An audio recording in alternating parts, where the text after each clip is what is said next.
નમસ્કાર મિત્રો, આપણે લાસ્ટ લેક્ચરમાં અલિંગી પ્રજનન વિશે જોયું.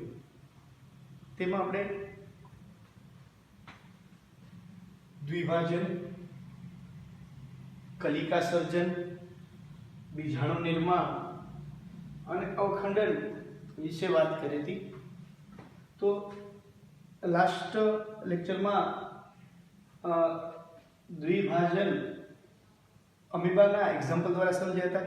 આજે એક બીજી આકૃતિ દ્વારા આપણે સમજીએ કે દ્વિભાજનમાં બેક્ટેરિયા જેવા મોનેરા સૃષ્ટિના સભ્ય તરીકે લઈએ તો બેક્ટેરિયામાં દ્વિભાજન જોવા મળે છે. ઉપસંકોચન દ્વારા ખાંચ ઉત્પન્ન થાય છે, જનીન દ્રવ્ય બેવડાય છે અને બંને બાળકોષોમાં સરખા પ્રમાણમાં જનીન દ્રવ્ય વેચાય છે અને એક બાળકોષમાંથી એટલે કે માતૃકોષમાંથી બે બાળકોષનું નિર્માણ થાય છે. આવા પ્રજનનને, અલિંગી પ્રજનનને દ્વિભાજન તરીકે ઓળખવામાં આવે છે. બેક્ટેરિયા નોર્મલી 20 કે 30 મિનિટમાં એક દ્વિભાજન પૂરું કરતા હોય છે. હવે બીજાણુ નિર્માણ વિશે થોડી વાત કરીએ. ગયા વખતે થોડી વાત અધૂરી રહી ગઈ હતી કે ભાઈ તે સજીવો છે તે તેના કોષ કેન્દ્રનું અનેક વખત કોષ વિભાજન કરી એના ફરતે ત્યારબાદ કોષરસનું વિભાજન થઈ અને અનુકૂળ સમય મળતા કોષ્ઠન તૂટે છે અને ઉત્પાદીય અમીબા કે બીજાણુ નું નિર્માણ થાય છે. તો આવા અલિંગી પ્રજનનને બીજાણુ નિર્માણ કહે છે. જો આપણે અમીબા દ્વારા સમજીએ તો ભણી ગયા કે અમીબા પોતાના ખોટા ભાગો પાછા ખેંચી ગોળાકાર ત્રિસ્તરીય રક્ષણાત્મક આવરણ રચે જેને આપણે કોષ્ઠન કહીએ.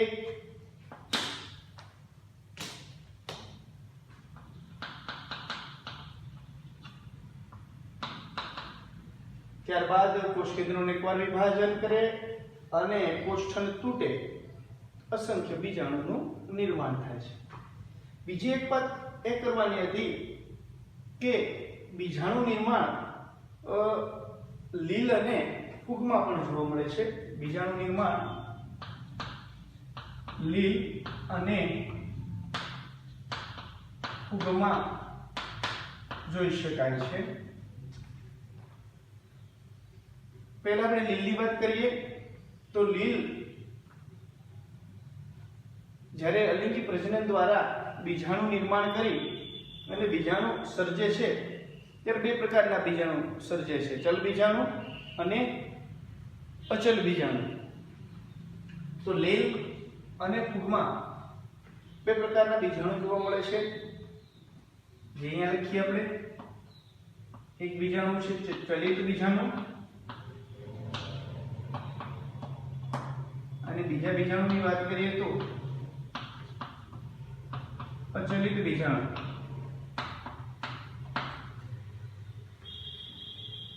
ચલિત બીજાણુ કે જે કશા ધરાવતા હોય છે અને કશા દ્વારા એક સ્થાનેથી અન્ય સ્થાને જઈ નવા છોડનું, નવી સંતતિનું નિર્માણ કરતા હોય છે. તો કશા ધરાવતા ચલિત બીજાણુ હોય છે. ચલિત બીજાણુ સૂક્ષ્મદર્શી અને ચલિત હોય છે.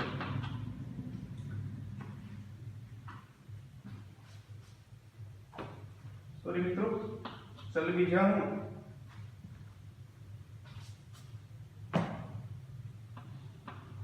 અચલ બીજાણુ.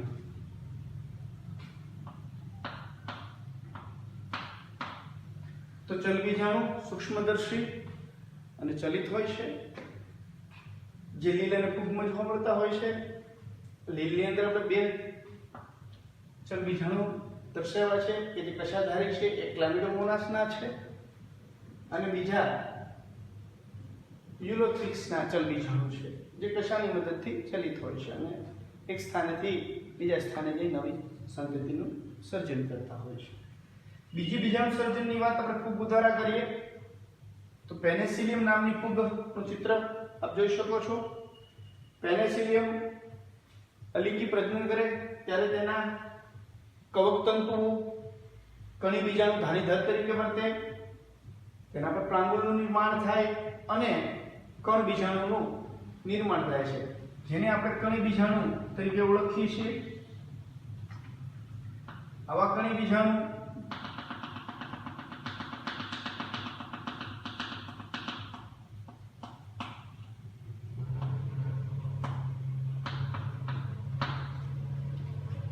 અચલિત હોય છે, એટલે એને અચલ બીજાણુ કહેવામાં આવે છે, જે પવન દ્વારા વિકિરણ પામી એક સ્થાનેથી અન્ય સ્થાને જઈ નવી સંતતિનું નિર્માણ કરતા હોય છે. તો આવી રીતે બીજાણુ નિર્માણ લીલ અને ફૂગમાં ચલ બીજાણુ અને અચલ બીજાણુ દ્વારા જોવા મળે છે. ચલ બીજાણુ ચલિત હોય છે, જ્યારે અચલ બીજાણુ અચલિત હોય છે. ચલ બીજાણુ માટે આપણે બે લીલના બીજાણુ દર્શાવ્યા છે, ક્લેમિડોમોનાસના ચલ બીજાણુ અને યુલોથ્રિક્સના ચલ બીજાણુ. અને ફૂગ માટે આપણે એક અચલ બીજાણુ દર્શાવ્યું છે, જેમાં ઘણી બીજાણુ બતાવ્યા છે. એ સિવાય મ્યુકર છે, એસ્પરજીલસ છે, જેવી વનસ્પતિ એટલે કે જેવા ફૂગમાં પણ આપ ઘણી બીજાણુ જોઈ શકો છો. ઘણી વખત મિત્રો આપણે ભૂલથી આપણા ડબ્બામાં ભાખરી કે બ્રેડનો ટુકડો પડ્યો હોય અને થોડા 4-5 દિવસ પછી ઘરે પહોંચીએ અને જો ભેજવાળું પર્યાવરણ જો અનાજના ટુકડાને મળી જાય તો તેમાં કાળા કાળા કવકતંતુ અને એમાં આપણે આ અસંખ્ય કણી બીજાણુ જોઈ શકીએ છીએ. તો આવી રીતે મ્યુકર, એસ્પરજીલસ, પેનિસિલિયમ વગેરેમાં કણી બીજાણુ જોવા મળે છે, જે અચલ બીજાણુ છે. હવે પાછી વાત અલિંગી પ્રજનન વિશે થોડી કરીએ. લાસ્ટ લેક્ચરમાં આપણે વનસ્પતિમાં અવખંડન દ્વારા અલિંગી પ્રજનન જોયું હતું, જેમાં આપણે વાત કરી હતી કે વનસ્પતિઓમાં ખાસ કરીને સ્પાયરોગાયરા, જીગ્નિમા, ઉડોગોનિયમ, વિલોથ્રિક્સ જેવી લીલમાં લીલનું તંતુ અકસ્માતે તૂટી જવાથી તૂટી ગયેલા દરેક ટુકડા નવા દેહનું નિર્માણ કરે અને અલિંગી પ્રજનન દર્શાવતા હોય છે. એ જ રીતે પ્રાણીઓમાં પણ અવખંડન દ્વારા અલિંગી પ્રજનન જોવા મળે છે. પ્રાણીઓમાં પ્લેનેરિયા, હાઇડ્રા,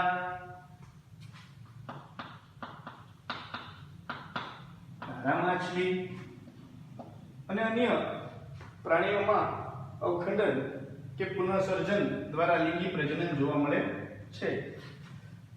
પ્રાણીઓમાં પુનઃસર્જન શબ્દ પણ અલિંગી પ્રજનન માટે વપરાય છે.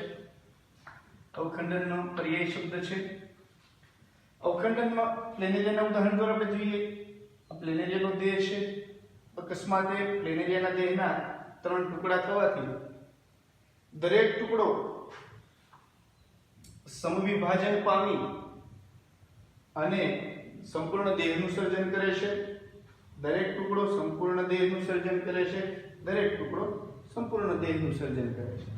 તો આવા અલિંગી પ્રજનનને પ્રાણીઓમાં અવખંડન કહે છે કે પ્રાણી દેહનું ટુકડા થવાથી દરેક ટુકડો કોષ વિભાજન એટલે કે સમવિભાજન પામી નવા દેહનું નિર્માણ કરે છે. તો આવા અલિંગી પ્રજનનને પ્રાણીઓમાં અવખંડન કહે છે. જેવા કે પ્લેનેરિયા, હાઇડ્રા, કાળા માછલી વગેરે સજીવોમાં અવખંડન દ્વારા અલિંગી પ્રજનન જોવા મળે છે. અહીં આપણે 4 પ્રકાર અલિંગી પ્રજનનના જોયા. હવે એક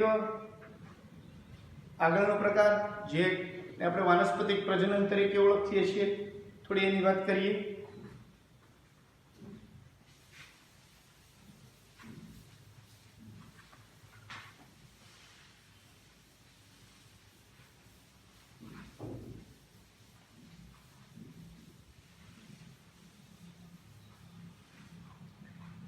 મિત્રો, પ્રાણીઓ અને સરળ કક્ષાના સજીવોની વાત કરીએ તો એમાં આપણે અલિંગી પ્રજનન શબ્દ સુસ્પષ્ટ રીતે વાપરી શકીએ છીએ. જ્યારે વનસ્પતિની વાત આવે ત્યારે આપણે વનસ્પતિ માટે વાનસ્પતિક પ્રજનન શબ્દ વાપરીએ છીએ કે વનસ્પતિ માટે અલિંગી પ્રજનન માટે આપણે વાનસ્પતિક પ્રજનન શબ્દ જોઈએ છીએ. પ્રથમ આપણે વાનસ્પતિક પ્રજનનની વ્યાખ્યા જોઈએ કે અનુકૂળ પર્યાવરણીય પરિસ્થિતિ હેઠળ માતૃ વનસ્પતિના વાનસ્પતિક અંગો એટલે કે મૂળ છે, પ્રકાંડ છે, પર્ણ છે, પુષ્પીય કલિકાઓ છે કે આવી રચનાઓ દ્વારા નવી સંતતિનું સર્જન થાય તો આવા અલિંગી પ્રજનનને વાનસ્પતિક પ્રજનન તરીકે ઓળખવામાં આવે છે.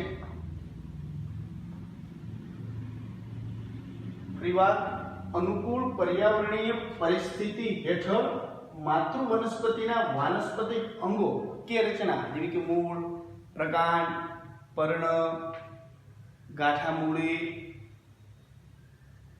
પુષ્પીય પ્રકલિકાઓ વગેરે દ્વારા નવી સંતતિનું સર્જન જોવા મળે છે તો આવા અલિંગી પ્રજનનને વનસ્પતિ માટે વાનસ્પતિક પ્રજનન તરીકે ઓળખીએ છીએ. આવા વાનસ્પતિક અંગો કે રચનાઓ છે એને વાનસ્પતિક પ્રસર્જકો તરીકે ઓળખવામાં આવે છે. આવા વાનસ્પતિક પ્રસર્જકો દ્વારા નવી સંતતિ નિર્માણ થાય છે અને આવા અલિંગી પ્રજનનમાં પણ એક જ પિતૃ ભાગ લે છે. વાનસ્પતિક પ્રજનનમાં પણ એક જ પિતૃ ભાગ લે છે અને એક જ પિતૃના વાનસ્પતિક અંગો કે રચના એટલે કે વાનસ્પતિક પ્રસર્જકોમાંથી નવી સંતતિનું નિર્માણ થાય છે. એટલે એક જ પિતૃ ભાગ લે છે જેથી તે અલિંગી પ્રજનન જ છે. પરંતુ વનસ્પતિ માટે આપણે એમને વાનસ્પતિક પ્રજનન તરીકે શબ્દ આલેખ્યો છે. આગળ આપણે બીજી વાત કરીએ કે આવા વાનસ્પતિક પ્રસર્જકો કઈ રીતે અલિંગી પ્રજનન દર્શાવે છે એમની વાત કરીએ. તો પ્રથમ વાત કરીએ ભૂસ્તારીની. મિત્રો, ભૂસ્તારી છે એ દુર્વા એક પ્રકારનું ઘાસ છે. અબૂટી, બ્રાહ્મી, દુર્વા ઘાસ પ્રકારની વનસ્પતિ છે. ઘણી વખત લોકો એને ધરો કહે છે. અબૂટી, ઓક્ઝેલિસ, બ્રાહ્મી. આવી વનસ્પતિમાં પ્રકાંડની કક્ષકલિકામાંથી જમીનને સમાંતરે સમક્ષિતિજ શાખા વિકસે છે અને જેના પર આવેલી ગાંઠ ઉપરથી નવા છોડનું સર્જન થાય છે. તો આવા અલિંગી પ્રજનનને ભૂસ્તારી દ્વારા અલિંગી પ્રજનન તરીકે ઓળખવામાં આવે છે.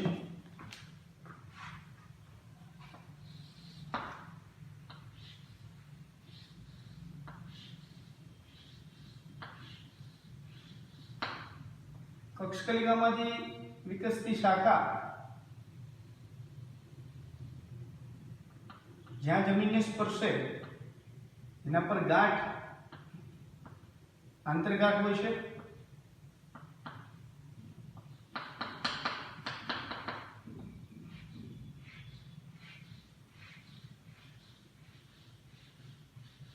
ત્યાં નવા દેહનું સર્જન થાય. તો આવી રચનાને ભૂસ્તારી દ્વારા અલિંગી પ્રજનન કહે છે. ત્યારબાદ વાત કરીએ આપણે ભૂસ્તારિકા. ભૂસ્તારિકામાં જોઈએ તો જળ શૃંખલા, જળકુંભી વિશે વાત કરી.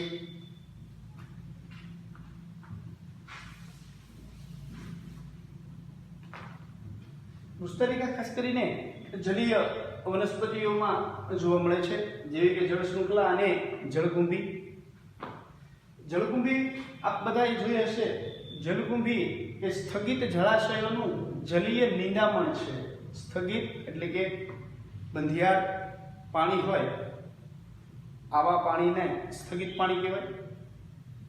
સ્થગિત જળાશયો કે જ્યાં પાણી ભરાઈ રહેતું હોય, જ્યાં પાણી એક સ્થાનેથી બીજા સ્થાને વહેતું ના હોય, તો એવા સ્થાનોએ અને ગંદા પાણીમાં ખાસ કરીને જળકુંભી જોવા મળતી હોય છે.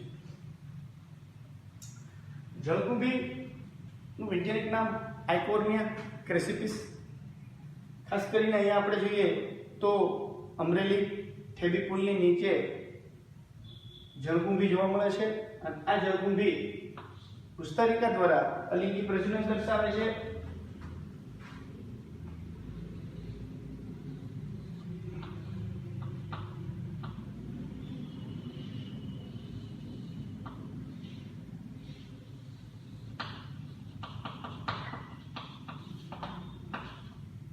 તેના પ્રકાંડની કક્ષકલિકા પુસ્તરિકામાં જળશૃંખલા જળકુંભીમાં પ્રકાંડના કક્ષમાંથી ટૂંકી જાડી, પ્રકાંડના કક્ષકલિકામાંથી પ્રકાંડની કક્ષમાંથી ટૂંકી અને જાડી શાખા વિકસે છે. અને આ શાખા પર આવેલી ગાંઠ પરથી નવા દેહનું નિર્માણ થાય છે.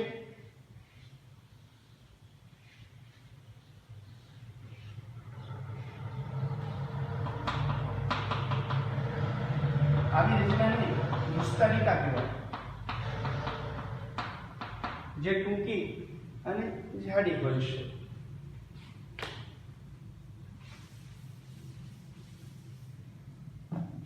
અન્ય વાનસ્પતિક પ્રસર્જક જોઈએ અધોપુષ્ટારી ફુદીનામાં જોવા મળે છે. ફુદીનો એ ભૂમિગત ગુસ્તારી છે. અધો એટલે નીચે, ભૂગર્ભીય છે. જમીનની નીચે પ્રકાંડની કક્ષમાંથી, જમીનની નીચે પ્રકાંડની કક્ષમાંથી વિકસતી પાતળી લાંબી સમક્ષિતિજ શાખા પર રહેલી ગાંઠ પરથી નવા દેહનું સર્જન થાય. તો આવી રચનાને અધો પુષ્તારી તરીકે ઓળખવામાં આવે છે.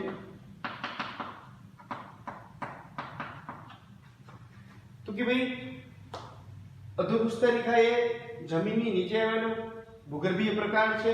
એ પ્રકાંડના કક્ષમાંથી પાતળી લાંબી સમક્ષિતિજ શાખા જે જમીનની નીચે વિકસે છે અને એમાં આવેલી ગાંઠ પરથી નવા છોડનું નિર્માણ થાય છે. તો આવી રચનાને અધોપુષ્તારી કહે છે. ગ્રંથિલ બટાટામાં જોવા મળે છે.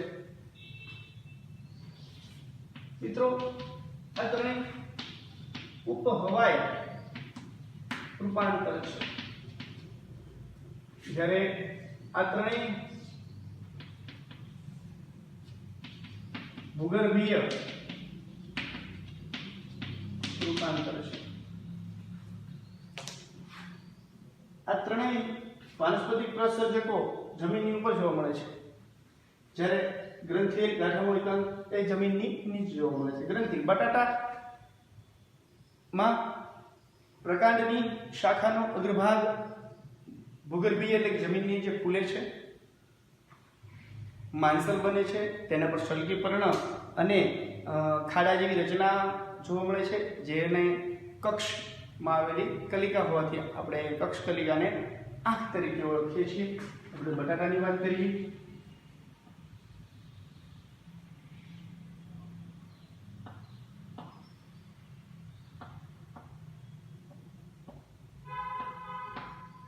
આવી રચનાને આપણે આંખ कलिका,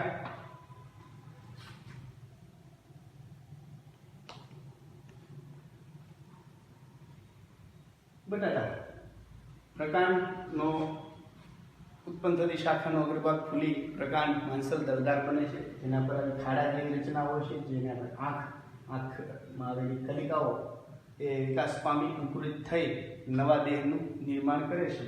તો આવી રચનાને ગ્રંથિલ દ્વારા વનસ્પતિ પ્રસર્જકો દ્વારા અલિંગી પ્રજનન તરીકે ઓળખીએ છીએ. ગાંઠામૂળીની વાત કરીએ તો આદુ છે, કેળ છે, તેના છે, હળદર જેવી વનસ્પતિઓમાં ગાંઠામૂળી કે રાઇઝોમ, ગાંઠામૂળીને રાઇઝોમ અંગ્રેજીમાં કહીએ છીએ. આદુ એ ભૂગર્ભીય પ્રકાંડ છે, જમીનને સમાંતર વૃદ્ધિ પામી શલ્કીપર્ણ અને ગાંઠ આંતરગાંઠ ધરાવે છે. અને આવા ભૂગર્ભીય પ્રકાંડના કક્ષમાંથી એટલે કે ગાંઠામૂળીમાંથી નવા દેહનું સર્જન થાય તો તેને આવા વાનસ્પતિક પ્રસર્જકને ગાંઠામૂળી કહે છે, જે આદુ અને કેળ, કેના, હળદરમાં જોવા મળે છે. કંદની વાત કરીએ તો લસણ, ડુંગળી માં કંદ દ્વારા વાનસ્પતિક પ્રસર્જક દ્વારા અલિંગી પ્રજનન જોઈ શકીએ છીએ. વાનસ્પતિક પ્રજનન જોઈ શકીએ છીએ.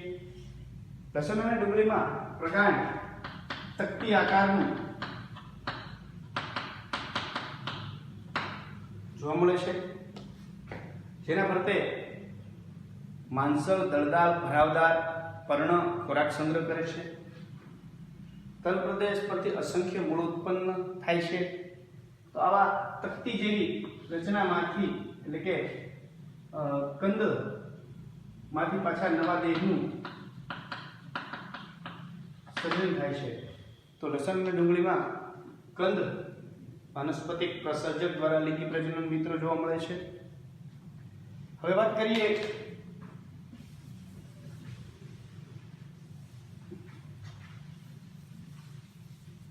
કલિકાની. અસ્થાનિક કલિકા બ્રાયોફાઇલમ,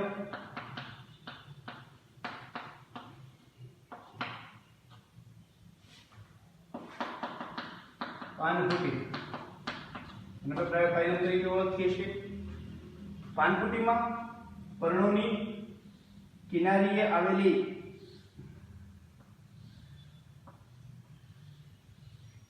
ખાંચમાંથી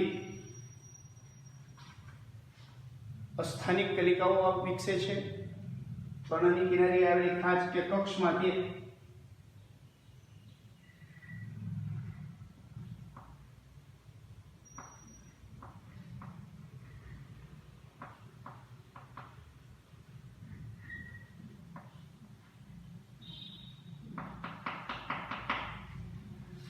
તો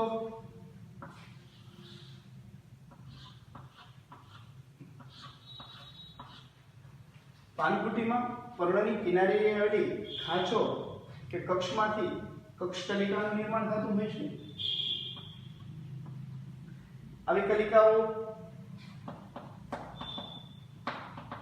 વિકસી અને નવા દેહ, નવી સંતતિનું નિર્માણ કરે છે, જે માતૃ દેહ પરથી નીચે પડી નવી સંતતિ સર્જતી હોય છે. તો આવી રચનાને સ્થાનિક કલિકા દ્વારા વાનસ્પતિક પ્રસર્જક દ્વારા લિંગી પ્રજનન થાય છે.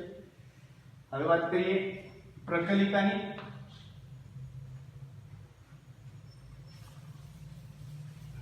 પ્રકલિકા નામનું પ્રસર્જક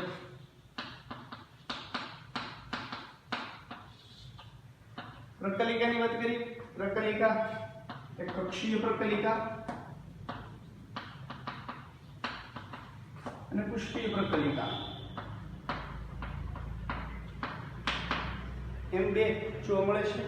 કક્ષીય પ્રકલિકા કનક, ડાયોસ્કોરિયા અને પુષ્પીય પ્રકલિકા રામબાણ જે આપણે કહીએ છીએ એગિવ મિત્રો, કક્ષીય પ્રકલિકા કનકમાં જોવા મળે છે. કનકમાં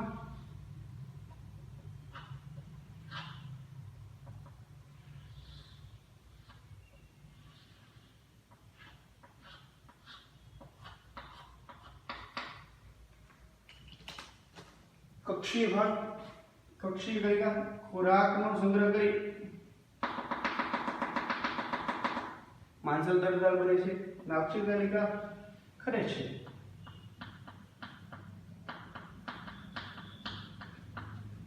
અને નવે દેહનું નિર્માણ કરે છે. તો આવી કક્ષીય કલિકાને કક્ષીય પ્રકલિકા તરીકે ઓળખવામાં આવે છે. જે ખાસ કરીને કનક જેવી વનસ્પતિઓમાં જોવા મળે. ડાયોસ્કોરિયા કક્ષીય ભાગ કલિકા ખોરાકનો સંગ્રહ કરી માંસલ દળદાર બને છે અને પુખ્ત બનતા ખરી પડે છે અને નવા દેહનું નિર્માણ કરે છે. આવી રચનાને વાનસ્પતિક પ્રસર્જકને કક્ષીય પ્રકલિકા અને પુષ્પીય પ્રકલિકા રામબાણમાં જોવા મળે છે. મિત્રો, રામબાણ મરુનિવાસી વનસ્પતિ છે. તેમાં સૌથી ઊંચો પુષ્પ વિન્યાસ અક્ષ જોવા મળે છે. આવા પુષ્પ વિન્યાસ અક્ષ એટલે કે 6 મીટર ઊંચો પુષ્પ વિન્યાસ અક્ષ ઉપર પુષ્પ ઉત્પન્ન થાય છે.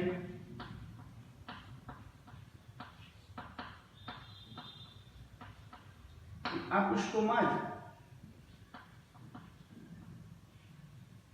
પુષ્પીય પ્રકલિકાનું નિર્માણ થાય છે અને જે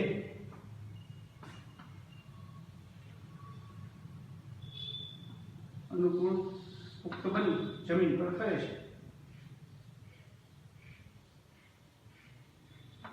અને નવા દેહનું નિર્માણ કરે છે.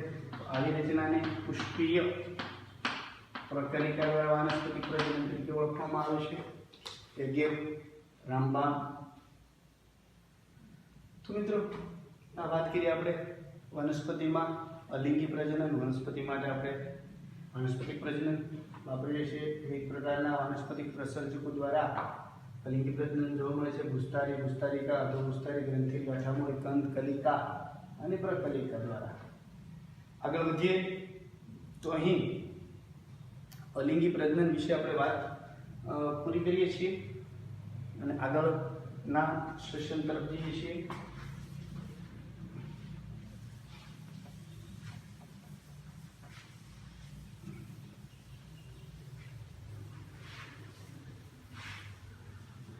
આગળ એક વાત કરવાની રહી જળકુંભી વિશે. જળકુંભી હાઇપોરનિયા ક્રેસિફેસ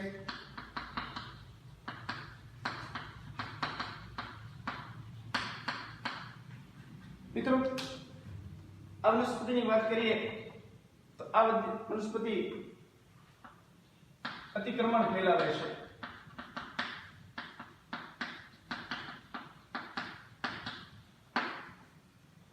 જેથી તેને ટેરરો પેંગાલ તરીકે ઓળખવામાં આવે છે.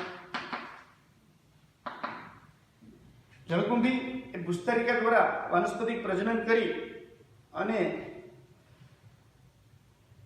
ખૂબ જ વૃદ્ધિ પામી આખા જળાશયમાં પથરાઈ જાય છે, જેને લીધે જળાશયનું પાણી દૂષિત બને છે. પાણીમાં O2 ઘટે છે, જેથી માછલીઓ મૃત્યુ પામે છે. આવું પણ જોવા મળ્યું છે. આપણે વાત કરીએ તો તમને જળકુંભી વિશે વાત કરું તો ધારી ગાંધી બ્રિજ નીચે તેમજ અમરેલી થેરેડિયમ નીચે જોઈએ તો શિયાળા દરમિયાન પાણી ભરાતા હોય છે. આવા સ્થગિત પાણીમાં જળકુંભી ત્યાં